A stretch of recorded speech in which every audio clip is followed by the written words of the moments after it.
Hi, I'm Garmbreak1, and this is Midgardia's Creator Corner. I'm here today with Luna from Muddied Watered Games. How's it going? Doing fine. How are you? I'm doing pretty well. So, you're here to tell us about deployments. Why don't you tell us a little bit about that? Okay. It's a 3d6 success-based game. Pretty fucking lethal. Uh Not exactly a game to play if you're really connected to your characters. Um I would say a big thing with the game is historical accuracy, um and just showing how shitty the world can be at times. Right, because it's based in the Second World War, right? Yep. Yep. Yeah, not exactly happy and fun. No, it sucks. And it's definitely a topic that's important right now. How fucking terrible the world is. Everything's on fire. Yeah, it's not great. Kind of looks like we're going for a hat trick with the World Wars, But yeah, We got the trilogy coming. yeah. Yeah, it's grim times. So what made you decide to put together a game around the horrible meat grinder lethality of the Second World War? Um, so I've always been into history, just in general. My hobbies have been just reading war journals for the longest time. Um, so I started working on this game, and when I put together the company, Muddied Waters, um, a week after the Ukraine war started. Um, One of my best friends lived in Ukraine, and their apartment got bombed. They passed away. So that inspired me to make a game using the medium, my favorite medium, TTRPGs, to just tell the story of how the absolute atrocities that are committed. It Y- Yeah. TTRPGs allow so much immersion, right? Where you're so invested into the characters. Uh, you're so invested in the characters that, to an extent, you actually feel the pain. I'm sorry to hear about your friend, by the way. That is deeply unfortunate. It is what it is. Yeah. Thank you, though. And yeah, it's not like things have gotten much better over there in the meantime. No, they've gone back to like World War One-ish tactics with miles of trenches. It's terrible. Yeah. Well, hopefully, the rest of the Western world will finally get off their asses and send some more artillery shells and shit, but it's not looking super likely right now, unfortunately. It is not. All we can hope for is a quick ceasefire. Yeah. So, I noticed that deployment is primarily focused on vehicles, judging by the Kickstarter description. Can you tell me about a little bit about that? So, I wouldn't say it's primarily focused on vehicles. The mechanics is what I would say. Right. Okay. Um, so it's incredibly the game itself is more like medium rules heavy. It's not a heavy game. So I would say around a third of the rules are actually towards vehicles. They work as if each chassis, say an M4 Sherman, basically what you have is the empty shell, the casing of the Sherman, and then you get dozens of modules. It's tracks, it's gears, it's engines, it's guns. They're all built upon that chassis, which allows it where you can move around the parts to other chassis. Um, allowing for incredibly diverse customization. Like, I think I wrote this in the Kickstarter. One of my players during playtesting literally just strapped C4 and flamethrowers to one of their Jeeps, and that was their entire thing. You can do so much with it. It's a dangerous combination. It is. It did not end well, is what I'm gonna say. Yeah. Weirdly enough, having flames next to explosives doesn't go well, does it? Yeah, I mean, It was it's fun. not the least stable explosive in existence, but yeah, fire and explosives don't play nice. Not at all. Um, you can do a lot of stupid things with it. Yeah. Yeah, that's pretty apparent. Also, the cover art is fantastic, by the way. I really enjoy the red and like black the like mono red color scheme, I guess is the words I'm looking for. Mhm. Thank you. Most of the game is that mono red color. I don't know how to explain this. When I look at that exact hue of red, I just love it. It's a good looking red. So it is used widely throughout the internals of the book as well. Um, I think I've actually updated the cover since then. I don't know if the more recent one is up. It literally just adds some bombers in the background. That's the only difference. Oh yeah. Yeah, I'm proud of it. I think it turned out pretty well. No, you should be. It's very good, very evocative. It gets you in that mindset of everything is covered in blood. It's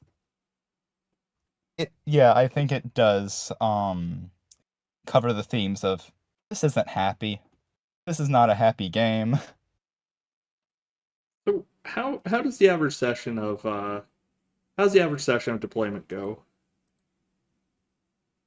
Um so structure-wise, normally you would have uh saying if it's a one shot rather than an actual campaign, you'd have the players during training, they'd get together, meet, give their ranks. If they're using squads, they would get those troops together. Um, a debriefing, meeting NPCs, and then combat. Uh, the campaign is a lot more loosey goosey, I guess. Um, you have a debriefing every other combat. Um, as the encounters are really open ended.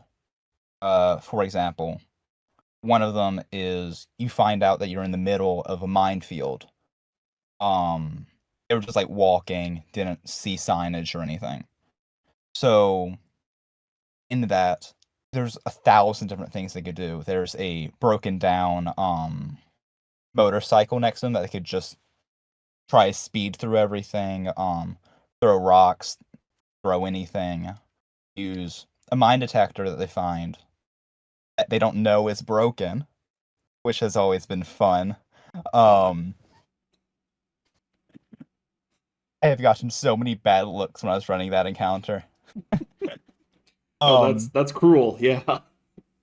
it is. Um, War is cruel. Yeah. So, with everything being so open-ended, uh, encounters and sessions could go off the rails so quickly. Uh, you have no idea, even as the game master, of what's going to happen. Right. So it's more about the individual horrors of war than like the broad scale, uh the broad scale of World War II then. No, or I mean, yeah. Uh, you rarely get the strategic point of view. It's more about what each individual soldier or sometimes civilian sees, depending on the player's character. Uh, It's about the effects of war on the human mind rather than the war itself, I would say. Fair enough. Yeah, the horrible traumatic experiences, and I want to say a loss of humanity because that's a very loaded term, but like, I would say that fits. Um, I believe humans are fundamentally good people. I don't think war is it has to be a human thing. I don't consider it a human yeah, words, I'm sorry. I would say is a loss of humanity. and is there a mechanical system for representing that, or just good role playing? Yeah, there's you have a mental health system and you have a physical health system. Um so statistically, for around every I think 10,000 bullets, one actually hits during World War II. That was around the ratio. So most damage you'll be taking is from near hits, bullets that fly around you, um explosions with shrapnel going around you, which will cause mental health damage, in which you would the more mental health damage you have, the worse your character is overall. You start making worse decisions, your stats go down, etc., etc. Right. So most of the horrible things you experience will be like the bit in Generation Kill where I think it's Reyes nearly gets shot and avoids it just by like looking down at the right time. Yeah. Yeah, yeah. If you do take physical health damage, you're probably not making it through. Uh, most damage is around 7 to 15 points, and most people have around 10 points of health. Getting shot has a substantial negative impact on your health. It's yeah. Mm-hmm. Bullets do that to you. Yeah. And a million other things under the circumstances.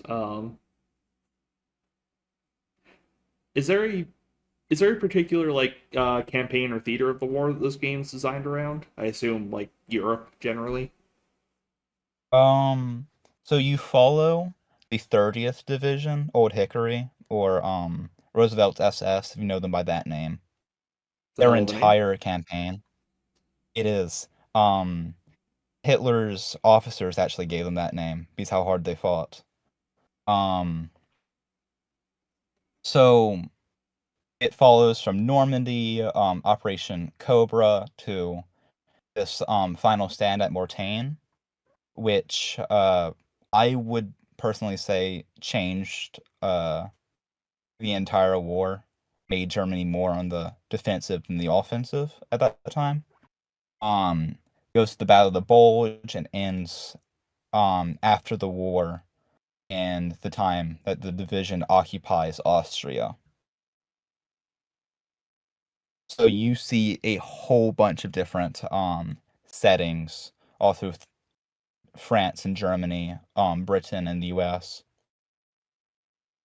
Right on. So this is very much designed around that singular campaign. But given how you've described the combat, I assume you could easily do like the Italian front or something like that.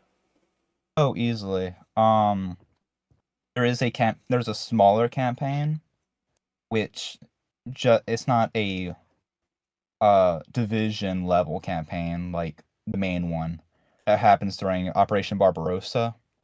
You see parts of Stalingrad and some more fictitious battles. The way the rules are made, it's incredibly easy to just bring it to literally anything. It doesn't have to be World War II as well. There are some outlines for Vietnam era campaign. A proposal I heard a while ago with another writer was for Iraq, that recent conflict.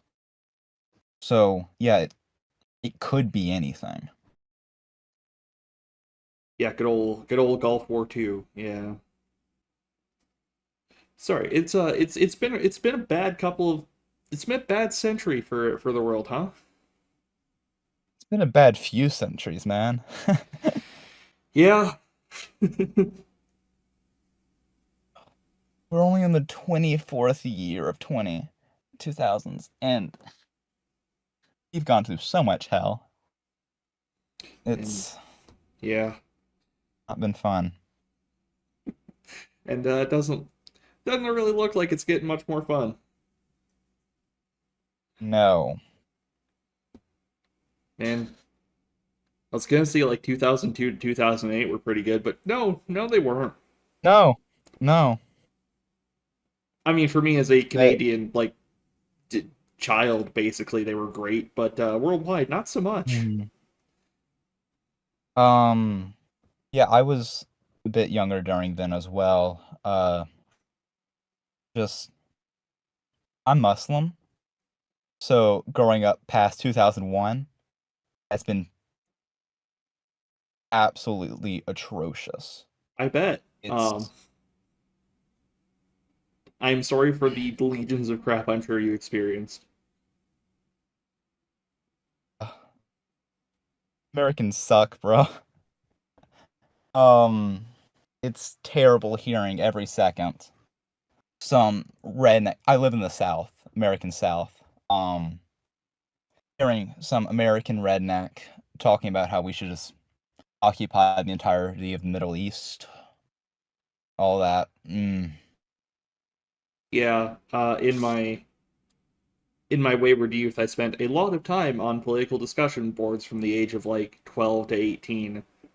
So I'm pretty familiar Mhm. with a lot of that, which wasn't obviously directed specifically at me, but I know the kinds of phrases. Yeah, people don't think before talking at all. It's hard for a lot of people to recognize the, humanity of their fellow man, unfortunately. And as fucked up as that is, I do think some of that blame does go on our governments. There is so much propaganda out there that just completely dehumanizes us as people, queer, Muslim, POC, whatever. Yeah. It's yeah. Oh, and then the book bannings going on around some states. It's impossible to educate yourself. Yeah, I've heard that's kind of kicking back into gear, unfortunately. Hmm. Been a bad couple centuries for humanity, but you can simulate most of that in deployment. Yeah, yeah. And if you really want to, I'm sure you can even do future horrible badness. Oh yeah. I do plan on releasing modules or updates of some kind at least monthly. I do think that could very easily be a thing. Yeah, Space combat sounds terrifying. Imagine getting shot and just floating there forever. yeah. I yeah. I mean, I hadn't intended to bring up like sci-fi stuff because it feels almost disrespectful given the like the World War II base and all that to then go, hey, Space Marine adventures. But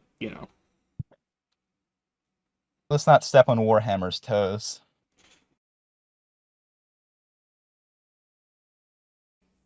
we've gotten so wildly off track, which is great because the actual subject matter is incredibly depressing but mechanically interesting. Yeah, What's your favorite we don't mechanic want in the ooh, my favorite. Um, okay. Hand-to-hand combat. I absolutely love it. Um, how do I explain it?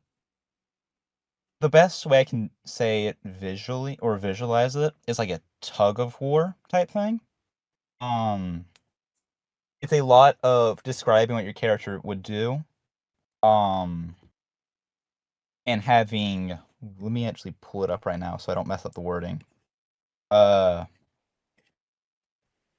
so with the tug of war, everyone's rolling.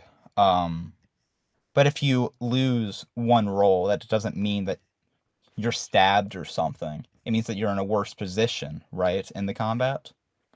Right. Um, so it's harder for the next punch they're going to throw to matter as much as the last person has an advantage over you. Right. You're off balance, you're up So against a wall, that kind of stuff. exactly. So it leads to it doesn't go on for long. I think the longest hand-to-hand combat I've run was around 3 minutes. Um, but it allows so much tension with these back and forth punches or throws. Um, if one character has a really good roll, that could affect them like five punches later, right? Yeah. Okay. So how I worded this, I just pulled up the document. So you have a pool of tokens, right? Each player starts out with like around 3 or 4 tokens, each one representing their advantage or whatever in the combat. So each time something goes wrong for them, a token is moved from their pool into the other player's pool Right. until one character has all the tokens. At which point they could either kill the character or disarm him or whatever. So again, there was so much tension with it. The players are smiling ear to ear during the combats. It's always been a little treat. It sounds like a good time. I yearn for close combat systems that are more than I swing, I miss, and turn. Mm-hmm. Uh, yeah, there's not really a well, normal combat. Yes, there is a initiative order, but when it gets to like close fist to fist brawls, the order completely breaks down. There's so much chaos. Um, you might end up doing 3 actions in a row instead of the normal one. You know, Right. you never know what will happen when there's so much chaos surrounding you. You ever seen the 2011 adaptation of Coriolanus, the Shakespeare play? No, I have not. I feel like you would enjoy it. It's a modernization. Uh, Still keeps all the original What year? dialogue. 2011 still keeps all the original dialogue, and all of the like military action scenes are just done with hand signals mostly. Oh, cool. Yeah, I thought it was a really clever way to stick to the original dialogue while still using guns and stuff. But there are some Hmm. really sick hand-to-hand fights in it. I my only knowledge of the modern-ish Shakespeare adaptations is that really weird um Romeo and Juliet where everyone had guns that they called swords. Baz Luhrmann's Romeo and Juliet from like 1995, starring Leonardo DiCaprio. Yeah, I fucking love that. Yeah, it was just such a fucking weird film. It's so bizarre. Like they clearly had an excellent vision and they just ran with it. Like what is it? I think Tybalt, who has like the really sweet chromed out semi-auto pistol, he like licks Yep, and then puts this yep, fucking scope on it. Yeah, that ruled. yeah. They've all got like pictures of saints on the grips and stuff. It's I'm very normal about that movie. Very normal, very. we uh we watched it in my high Okay, school English class. It's very mhm. good. I'm writing it down in my letterboxd right now. Excellent. My Uh, infinitely growing watch list. yeah, such is the way. It is the way. All right, yeah, I'll definitely watch that. Right on. So one of the most iconic things about the Second World War and the First World War, for that matter, would be good old artillery, the creeping barrages, and all that kind of stuff. So why don't you tell me about how deployment handles that? All right. So originally, during the very first draft of this game, around a year ago, artillery was a simple area effect. Walk into this square, you die. It's not fucking fun. Uh, so the current rulings that we use, something I find incredibly fun. You have if you're using a battle map, you'll have to use flat tokens as characters for this. But for each shot of an artillery round, you just roll a dice on the mat, and wherever the dice lands, that's where the shell lands. So it's random enough. It you can completely customize how many shots you have. So you're just not just guessing, oh, 5 or 6 shots, whatever. You have 6 dice. Uh which really leads to the, I guess, immersion, I would say, rather than a stupid little, oh, radius of fire. Um and plus everyone just loves rolling dice. That's always fun. Yeah. Shout out to my old friend, the Warhammer 40,000 scatter die. Good Oh times. yeah. Don't bring up the scatter die. I'm sorry. It's a Killer of Frank. trigger. So you have a kill radius and then an effect radius. If you land in the kill radius of an artillery shell, you're dead. Further out, you get the effect radius, which doesn't do any physical damage. It's more of the burst of the explosion or shrapnel going around you, which deals mental damage. So that's mostly where you're going to be getting, as the kill radius is relatively small. Yeah, it turns out having your artillery shell land within like 500 meters of you, not good for your stress levels. Oh no, not at all. I would say, okay, World War I, yes, artillery had the most kills out of anything. World War II, I would say, I don't have any proof to back this up. I haven't done a lot of research into this. I would say artillery had more of a mental or morale effect. Because when you're charging an enemy and there's explosions going on all around you, you can't hear anything. Your vision is blocked from the smoke, your ears are ringing. That is a lot more than just being hit by an explosion. Maybe. Yeah, and there's a non-zero chance that you end up with somebody else's blood all over you, which again, not Oh good for your yeah. stress levels. Yeah, I think we're finding out that war is stressful. yeah. I hope nothing happens after that. I sure hope it doesn't cause a migraine. That would suck.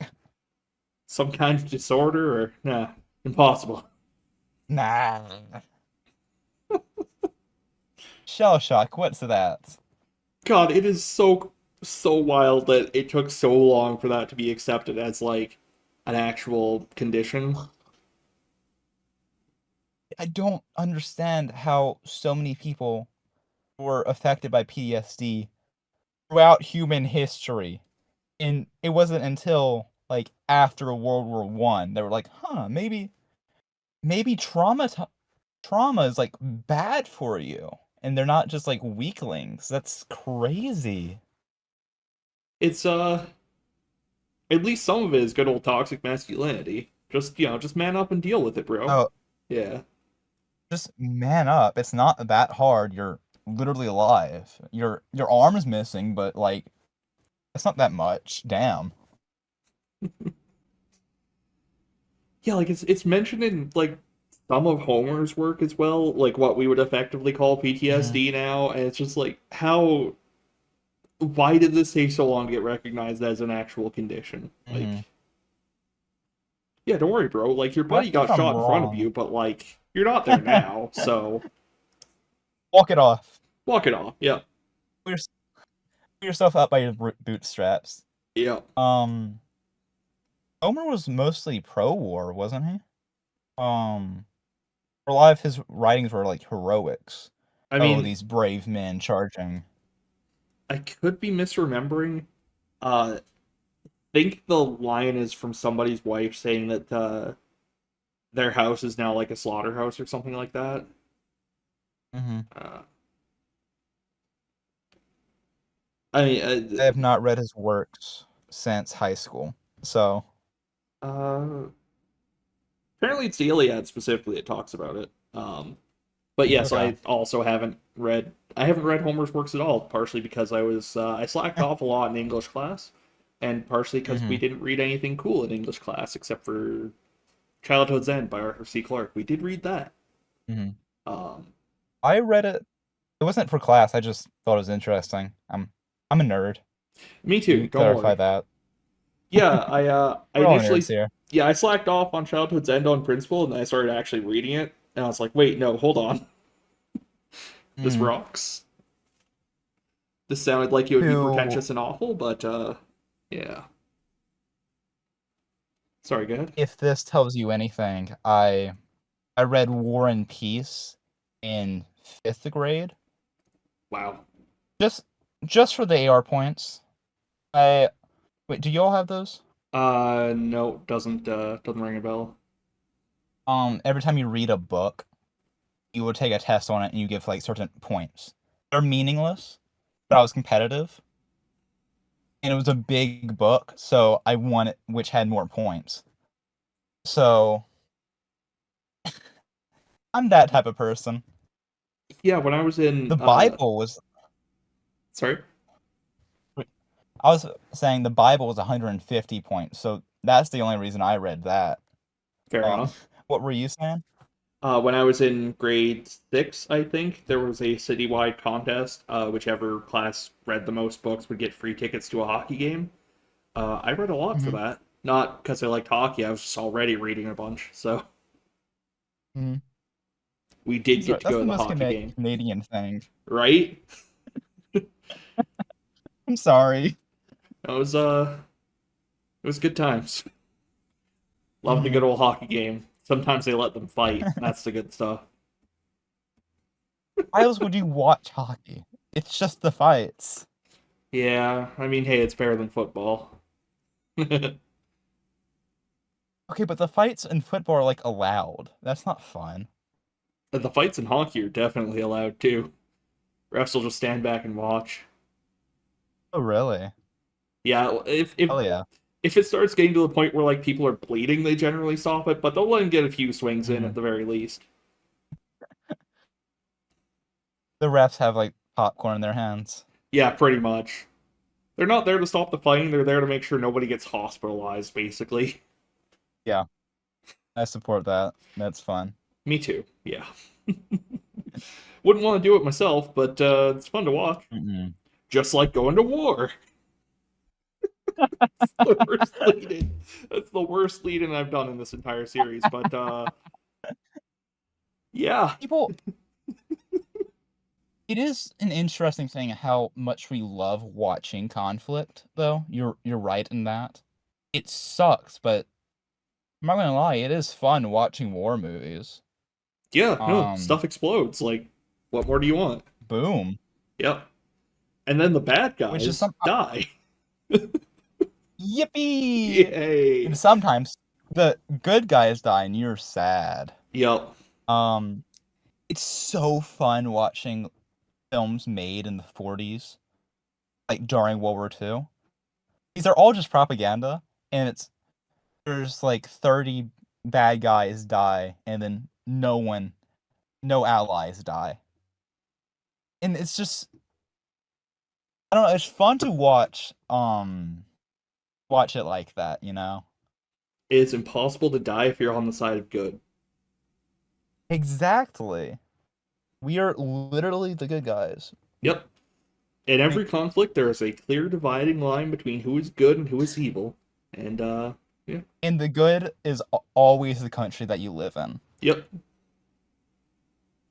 Um, I remember in elementary school, I was taught that the U.S. has never lost a war.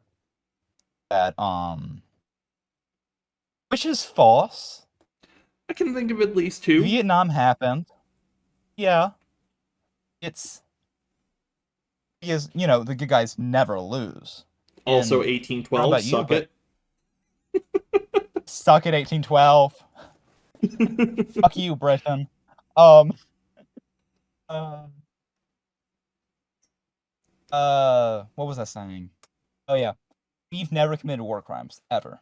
That's Yeah, never happened. definitely. Nothing happened in the Wait, Philippines. Don't talk about it. 1812 was when we invaded you, right? Uh, When sort was of. that? That was 1812, yeah. It got a little back and Yeah, forth. We did burn down the White House, though. And by we, I we mean burned British down the North White House. America, Yeah, which that's right. is, yeah, sort of a I different would say country. burning down our Yeah. president's thing is kind of justified, but still, Kind of owned, but I'm sure we did it for the wrong reasons. You know how it is. yeah, we probably deserved it. I don't know Probably. much about that. Yeah, I admit I'm a little hazy Um, on 1812, but, mhm. Well, we're both free from the UK. That's what matters. more or less, yeah. More or less. My country didn't completely shut down when Queen Elizabeth passed, and by which I mean died. So there's that. Mhm. Unlike the UK, where it was like a week where just no businesses could operate, which is yeah, wild. So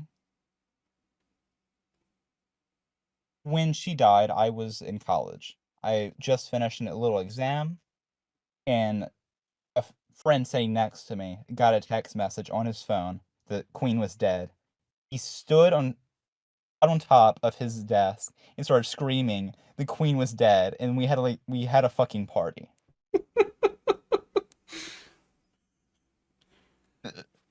We shut down not because we were upset, but because it was funny.